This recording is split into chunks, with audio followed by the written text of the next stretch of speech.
Мектепти аяктап жатканда жаш кезимди эстедим. Сен эмне? Мугалим болуп мектепте иштегиң келеби? Деп мага шылдыңдай суроо беришкен. Мен дароо пикиримден кайттым. Юрист боломун деп чечтим.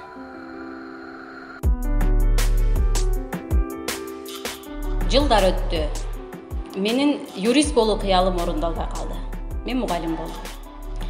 Ата-энем да бул кесипти өмүр бою аркалап келе жатышат. Алар баскан жол менен мен да бара жатам. Жогорку билимди Кызыл Кыя гуманитардык педагогикалык институтунан алдым. Ал жерде эл акыны Эгембер Дерматов, Абдыман Абжалилов сыяктуу улуу инсандардан билим алганыма абдан сыймыктанам.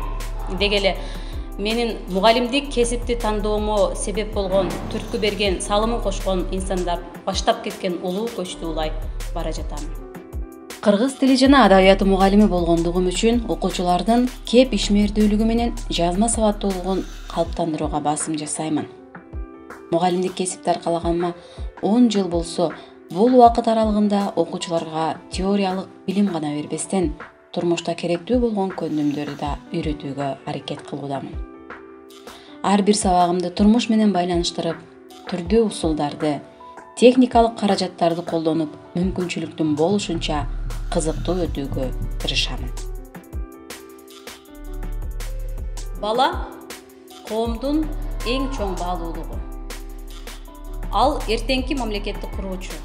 Демек, анын эртең кандай адам болуп чыгышы, турмуштан өз ордун таба алуусуна менин кымындай болсо да салымым бар.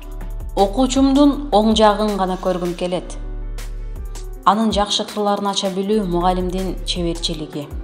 Менимче, ар бир педагог өзүнүн окуучусунун ийгилигине кубанган оптимист болуу менен бирге, анын терс жактарын убагында байкап, оң тарапка бурууга үлгүрүшү зарыл. Ага экинчи жолу мүмкүнчүлүк берүү керек. Ал деген бала. Баланын жүрөгүнө кол салып, жан дүйнөсү эмнени каалап турат, ал эмнеге кызыгарын баамдай алган психолог болуусу зарыл. Советтик улуу генерал Дмитрий Михайлович Карбышевдин атын алып жүргөн мектепте иштөө эки эсе жоопкерчиликти жүктөйт тура. Бул мектепте ишмердүүлүгүмдү жүргүзүү менен өзүмө устат таптым, дос, ынак таптым.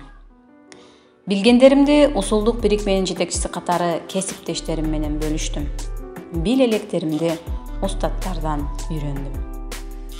Баткен облусу боюнча кесипкөй мугалим сынагынын алдыңкыларынын катарынан орун алдым.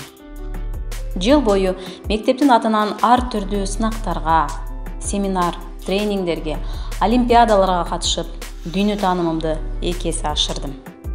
Аздыр көптүр ийгиликтерге жетише алдым. Адабият мугалими өзү чыгармачыл болуу керек. Ушул багытта коомдогу жүрөккө таасир эткен айрым окуяларды кээде аңгеме түрүндө чиймелеп коем.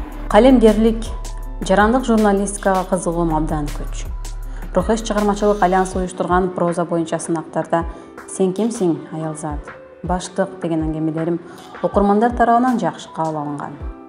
Бош болгон учурда жазмакерлик менен алектенүү жан дүйнөмө рахат тартуулайт. Бук болуп чарчаган учурда ырдап чер жазуу адатым.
Азыр коом өтө тездик менен өзгөрүүдө.